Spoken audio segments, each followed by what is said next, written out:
Welcome to the Nick Smith Show. My special guest, Carlene Swart, is here. Today we're going to chat about everything from welfare to wealth and how she manages with cancer. Ladies and gentlemen, Carlene Swart!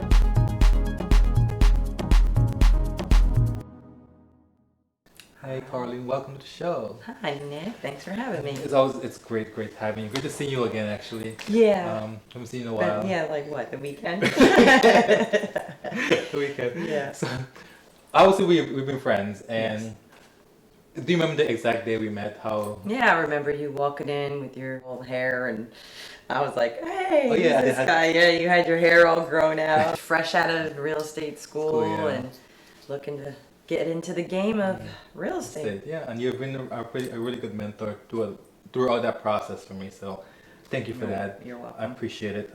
So. I'll send you a bill. Sure, just bill to my credit card. I'll bill to the show, actually. Yeah.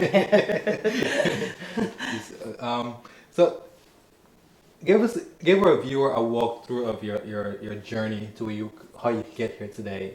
You're a single mom. You was on welfare.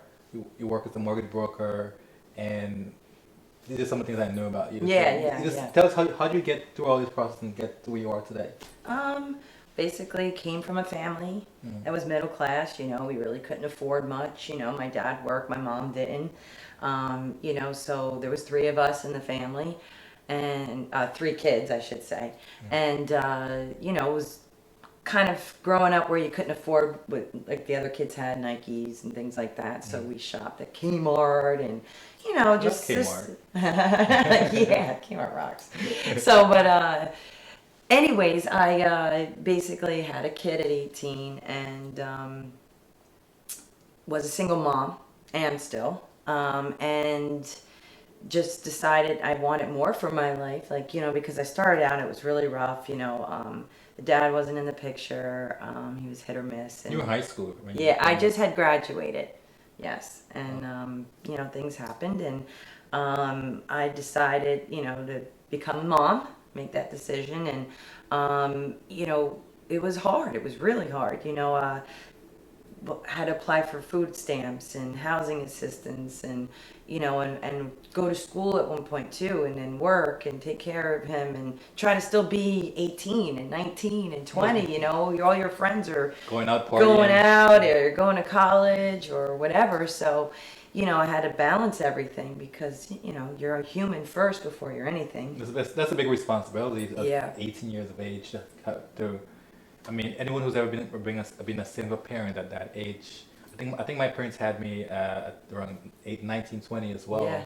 So I couldn't imagine what it's like to really. Yeah, it's not easy. I mean, you do it, you know, you have no choice sometimes, you know, you just, you know, make a decision and stick to it. So, you know, and I decided and was on welfare, like I said, when welfare was like, you know, ripping the coupons out of the book and, you know, being embarrassed going to the grocery store, hoping my friend isn't the person checking me out, or there no one's behind me, and like, oh my God, hurry up, you know. So it was hard, you know. I'm not saying it, and being on welfare is an embarrassing thing, but I was, you know, young at the time, so you know, and I just felt like, you know what, I'm never really going to get ahead if I don't actually, you know, do some more things. Yeah, so I got into real estate. It just happened. It just was one of those things where I actually went to like a seminar once, just you know, curiosity. But what really started was a friend of mine was a realtor. We were out at a restaurant one time, and he said, you know, I got this house on the market, and it's a foreclosure, and you should put an offer in. And I'm like, what? You know, so I ended up looking into it, put an offer in. And then just learned the process, you know, learned about what it takes to own a home, like as far as obtaining a mortgage, you know, and the steps to get to the closing. And then, you know, what does it mean, you know, repairs and all these other things, you know, and I just sat down and put it all on paper and learned it.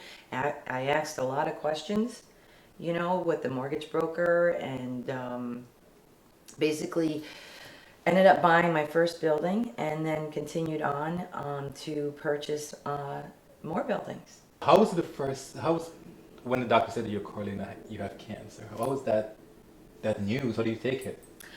It was hard. I was by myself actually at my sister's house. I had been visiting her, and my doctor had done a procedure. You know, I went for my annual female checkup, and out of nowhere, you know, I'm 42 now, and out of nowhere, I went every year religiously, and out of nowhere, I had a bad pap smear, and I was like, oh. And so I basically went for a procedure to see what it was, and then at first the doctor called me and said everything was okay. And then she called me back and said she's sorry, but she doesn't like something that showed up on the pathology. She said, I'm going to have it re-looked at. And then what she did is she called me a few days later and said, yeah, you do have cancer. She was, she saved my life because she was very thorough with her exam. Make sure they get in there.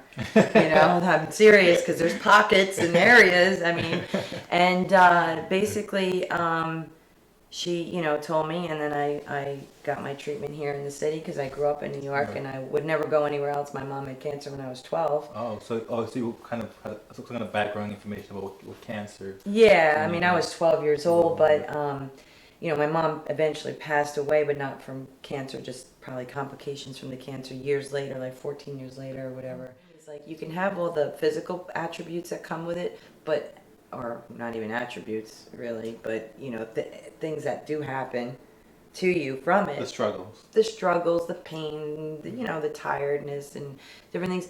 But be happy in a sense, like you're still alive. So it's okay to laugh and joke around and enjoy your life because you don't, like I said, want to give it more than you already did. A few days ago, I was watching a 60-minute special on, I think it's ABC, if I'm not mistaken.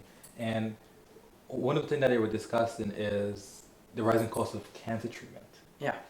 How have you been managing with such an expense? 'Cause I'm Well, pretty sure it's expensive. yeah. Well, fortunately, I had my own insurance plan at the time. I still have insurance. You know, it's not cheap, you know, but it was difficult because you know, there's a lot of cost. Yeah, I mean, some medications are thousands of dollars a month for people. You know, fortunately, there are programs out there.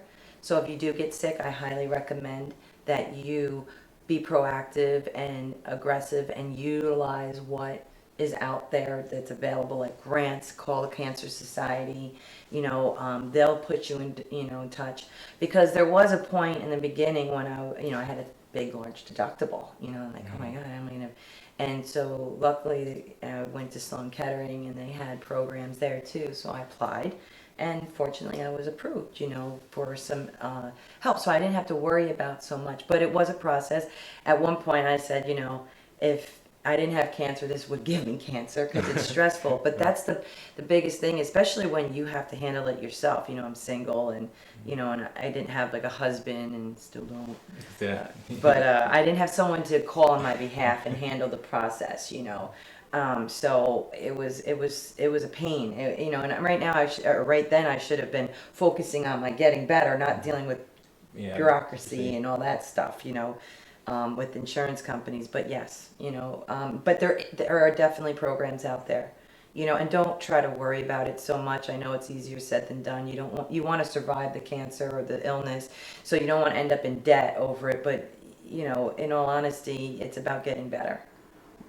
Do you think the insurance company are taking advantage of cancer patients? I mean, I think it's a money-making industry. I have a lot of thoughts on all kinds of issues with the, you know, medical industry, or, you know, healthcare and stuff, and pharmaceuticals. But, you know, again, being specific with what I went through, yeah, I mean, but it is expensive. You know, the equipment isn't cheap. You know, there's a lot of maintenance to maintaining a hospital, you know, so I get it. You know, I get that it's expensive, but I also think that it's sad that you know, one person can maybe survive it over another because of the money, financial things, you know, and that you only have one life. It's not like, oh, well, you know, your next life you'll just do better. You know, it's not easy. How do you harvest the strength to remain such a fun spirit, such Annoying you. annoying me? Yes. And Being young at heart. yeah, Age is just a number. so true. You know, just enjoying things. I was kind of always like that anyway. Are you appealing to the younger crowd out there, the younger generations? It's age is just a number. I'm appealing to everyone. I think that In the sense of you looking people for. say, "Oh, yeah, I'm older. I can't do that or this."